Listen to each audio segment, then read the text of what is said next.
Good morning, Dr. Tabarsi. Today is November 6, 2020. Please confirm for the record that you are aware that this is being recorded and that you are giving your permission to do this interview. I am. Would you please give your name in full? My name is Bakarak Tabarsi. And what is your present title or titles? Yes, I wear several hats. So I'm a family physician, as well as currently I am the medical director of quality for our family health centers, as well as the clerkship director for our students and faculty in our residency program. And where did you go to medical school? So I'm actually Canadian trained. I went to medical school at Memorial University in St. John's, Canada, and I did my residency at McGill University in Montreal. And what is the name of the current medical residency program you were associated with? So I am a attending physician at Valleywise Health, which is the safety net hospital system here in Maricopa County, Arizona. As well, the hospital has an academic alliance with Creighton University School of Medicine. And could you speak a little bit about your current position? What do you do on a daily basis? So this is the beautiful part of my job as a family physician, is that I get to wear several hats, so it keeps my day very interesting. Of course, I have days where I'm in clinic seeing my own panel of patients, and there are days that I attend meeting with hospital leadership regarding workflows and quality issues, as well as there are days where I am precepting the residents' clinics and lecturing to the medical students. So quite variable. Yeah, it sounds like you said, you wear quite a few hats in your positions. I do. Could you tell us a little bit about the types of patients you treat in your hospital, who they are, and where they come from? Yes, so like I mentioned, Valleywise Health is the only safety net hospital system for Maricopa County.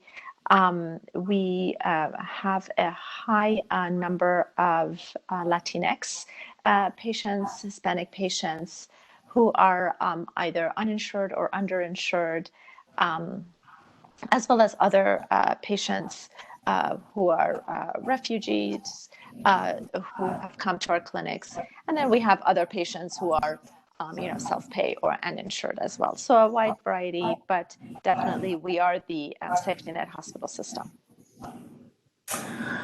What unique challenges do you face with COVID-19? What are the barriers, obstacles that you've come across?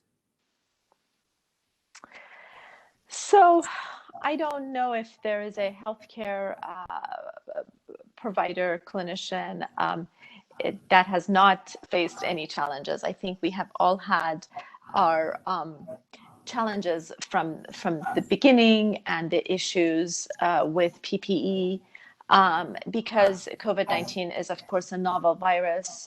Very little is known about it.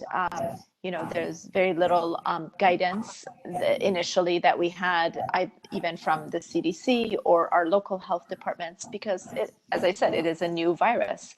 And so, the challenges from being able to protect myself, my family, my patients, my staff, as well as, once patients are diagnosed, how are they getting contact traced? Are we able to offer our patients testing in an efficient manner? Are they getting results in an efficient manner? There was a time where our health department was quite behind, and it was taking days, if not sometimes a week, for patients to receive results.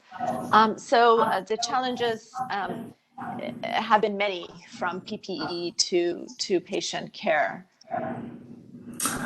And do you think those challenges have evolved over time? I mean, you talk about PPE shortages. Has that gotten worse or better? Are there different challenges now versus, 4 months ago? Absolutely. So I think the PPE situation did improve. It's not we're not 100% as to what perhaps we were doing with an N95, the days before the pandemic, but has definitely improved. However, the concern is, of course, now again, as of today, we are seeing a surge of cases in the country as well as in Arizona. Yesterday, we had our first day of over 2,000 cases. Again, after months of being below those numbers. So the cases are going up. So it, of course, raises the concern again, are we going to have enough PPE, enough tests, enough resources to do contact tracing? And the challenges have evolved, which is, what we call pandemic fatigue. And I understand that for both for myself, my family, my patients, my colleagues.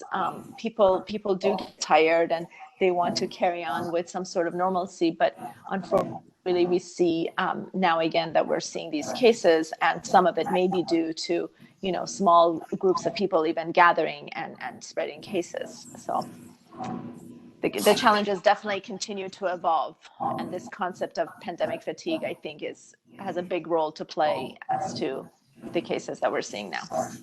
Absolutely. Could you describe how COVID-19 has impacted your current work?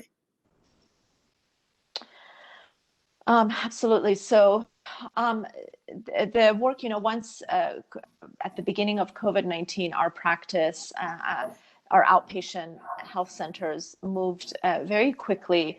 In fact, it was a tremendous effort by everyone. It was a fantastic, efficient transformation of in-person visits to telemedicine for those patients that were candidates for a telemedicine visit. We quickly transformed some of our clinics into respiratory clinics. Other clinics, we would still see patients, perhaps here and there in person. So the advent of telemedicine in our practice is probably one of the biggest changes. And then, of course, everything else from trying to observe some sort of social distancing in the clinics, as well as when it comes to my role of being with learners, residents, and students, and especially students, what is the best way for them to learn? Do they stay home or come to the office and be at a desk and do learning modules and only see a very finite number of patients, or do we give them enough PPE and have them see patients? So these are all the challenges that we have had to face, and our practice has changed in so many ways. What skills do family doctors need to fight this pandemic, and how do you think medical residency programs are adapting to help their students and residents meet these demands? So to your first question as to what family doctors need to fight the pandemic, I think the needs are wide ranging. We need, if those that are in private practice as well as those that are in big academic centers, everything from adequate PPE to clear guidance from leadership as to workflows, to what we do with the patients. How quickly can we get them tested? How quickly can we deliver results? What kind of follow-up do patients get? So these are the challenges for that. And then for students and residents and how they've adapted, again, students especially have initially they were pulled out of their rotation. ACGME very quickly acted to pull students out of clinical rotation, and the challenge has been to reintegrate them back into the clinical setting, but do it in a way that's conducive to their learning, yet keep in mind, of course, first and foremost, their safety. And so this has been a fine balance, making sure that they're safe, the that the patients are safe, as well as though that they're learning. What have you learned through this pandemic? I have learned so much um, from, one of the first things that impressed me was, I'll never forget the day that the CDC said, wear bandanas if you have to.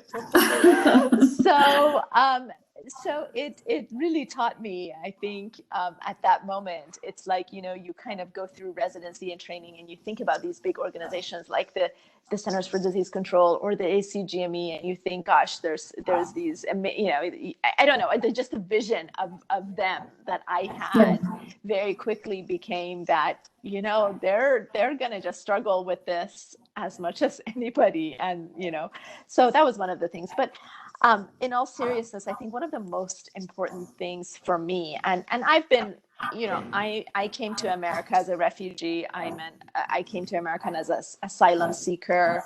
I was very much the environment that I grew up in had many challenges and difficulties, and so I've always had in my mind, the reason I work for a safety net county hospital system is that because my heart is drawn to that patient population.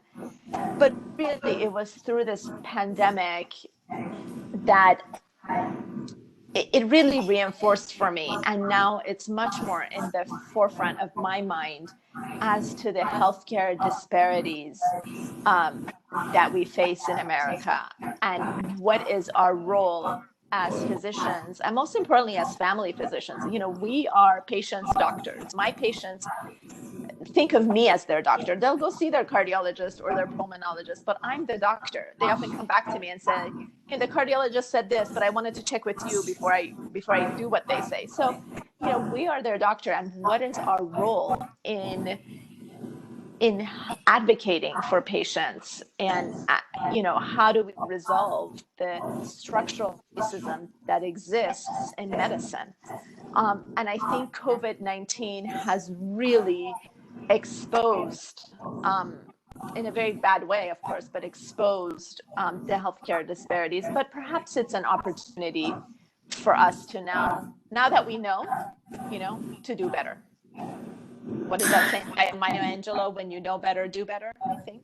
Yes, absolutely. Well, you spoke earlier about how quickly your system adapted to utilizing telemedicine, and I wonder if that specifically kind of exposed, that disparity in your lower income populations, with not having access to necessarily the internet, and if you really experienced that issue during this time. Yeah, to some extent, yes. Although I think I actually found that patients kind of were, if they didn't have access, they did go somewhere where there was access to the internet. But more, it was, what telemedicine, the beauty of telemedicine was that for the first time, I could see patients in their environment, in their home. And that for me was as well, it did something for me. It's different when you can see them in their environment. And so yeah, absolutely, that in itself. But these are, challenges. Again, these are challenges that we faced all the time as a county hospital system. How much will it cost? Can the patient afford this ultrasound or this CAT scan? This wasn't new, but it was really that COVID-19 hit. And I thought, well, gosh, what's my patient who lives in a home with 6 other people? How can they isolate? Where are they going to go? Or here's my patient who's who has to take the bus to work, or who has to is an essential worker because so they don't have the luxury of working from an office at home. And so these are the things that I had to think about my patients, that I didn't have to worry about that aspect before, that, oh my gosh, they have to now get on a bus to go to work, or, that they're working in a situation where maybe they can't do physical distancing as well. And so, it really hit home with all of that. Absolutely. Absolutely. Well, shifting the focus to your students, what do you think your students have learned through this pandemic? Oh my gosh, I think what I said about the healthcare disparity, but even more for students. I think their age and their energy and their youthful spirits, I've seen some of them just, it's like they've woken up, and now that they're awake, there's no stopping them. Some of them have been involved with the local Black Lives Matter movement and really thinking about, can we start a club to address this or address that. So I think they are fortunate that they are witness to they are going through this pandemic at a time where they're actually in medicine as learners, and they're witnessing this kind of unfold in front of their eyes. And I can't wait to see, once they're out in the world, how this will impact their practice. That's great. If you could start this year over again and do things differently regarding COVID-19 care, what would you change?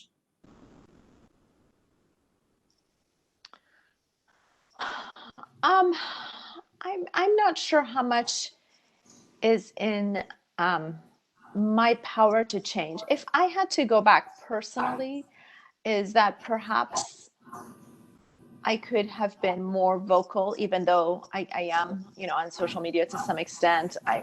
I'm fairly active on Twitter, but what could I have done personally that would have been different? I said we as a system moved very quickly to telemedicine. We came out with workflows to manage COVID patients on an outpatient basis very quickly. But I wish that not just myself, but as physicians, we have more more power and could find the power in ourselves to advocate for some of these healthcare disparities that we're seeing. And I'm not sure if these changes is is what I could have done through COVID, but it almost, throughout the years, I feel like, you know, there's so much work to do to Yes. face the structural racism, the healthcare disparities, and why have we not been doing more of it? Right. During the pandemic, what do you feel you've done right and why?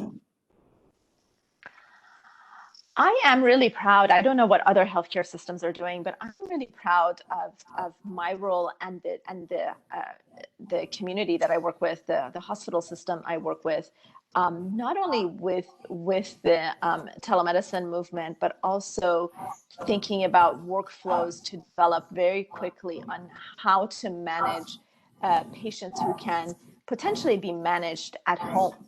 So, in my role as the medical director of quality, working with a team of people, we were very quickly able to come out with workflows of, okay, now our patient's diagnosed, now what?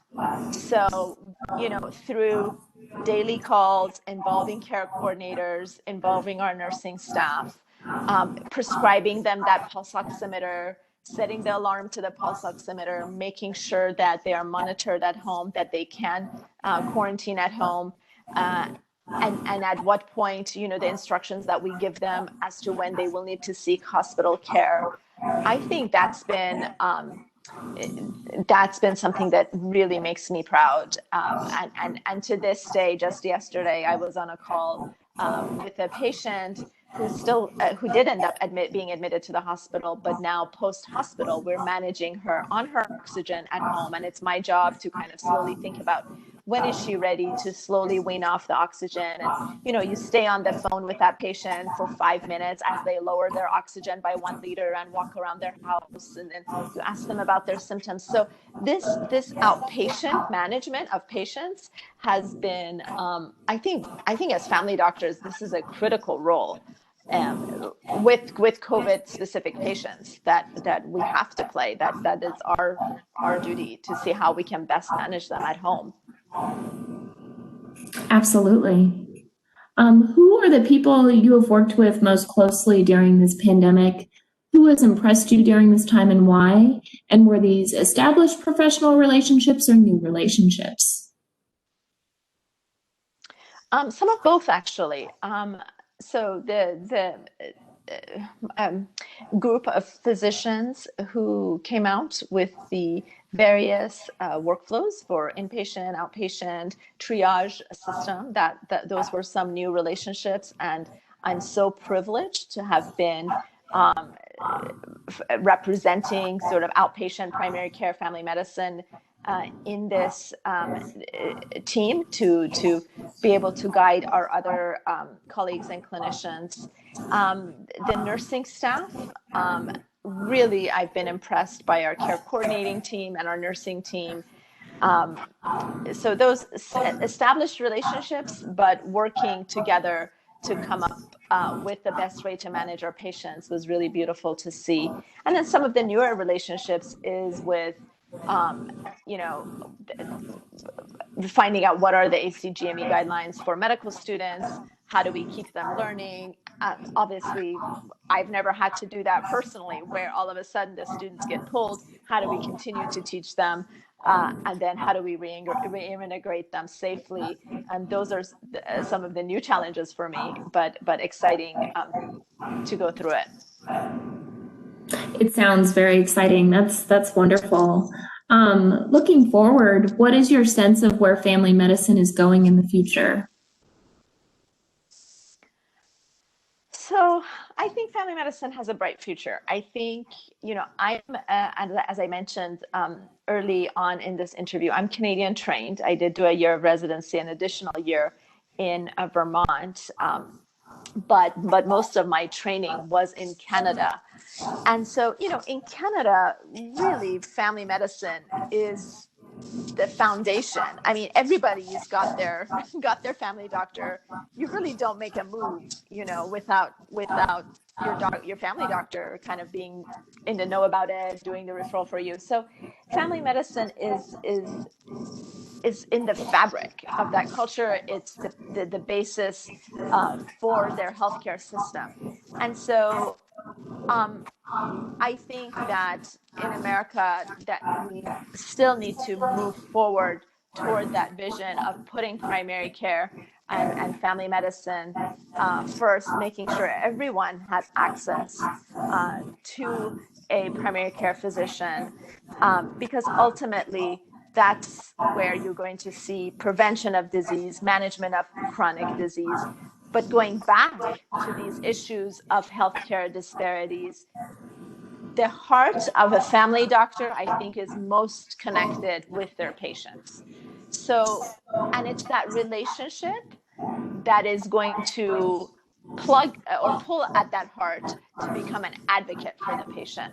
So that's how we can change. I think we have such a crucial role in changing this healthcare disparities that we're seeing and the structural racism in America. And that's where the social determinants of health for our patients need to be addressed, is with their family physician. So the future is very bright. But of course, we have challenges in the amount of reimbursement, or how family doctors are getting reimbursed. And so I'm happy that our new CEO, Sean Martin, and the American Academy of Family Physicians are really in the forefront addressing some of these issues with the government, or at the government level. Absolutely.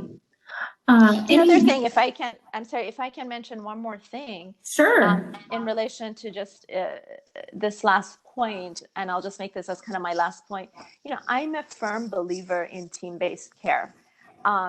And I believe it's, I don't know, I think I've coined this phrase, so, but perhaps it's becoming more common in our lingo now. But I believe that it takes a village. You know how we used to say it takes a village to take care of a child? I've shifted that to it takes a village to take care of a patient. It really does. And I'm a big proponent of team-based care.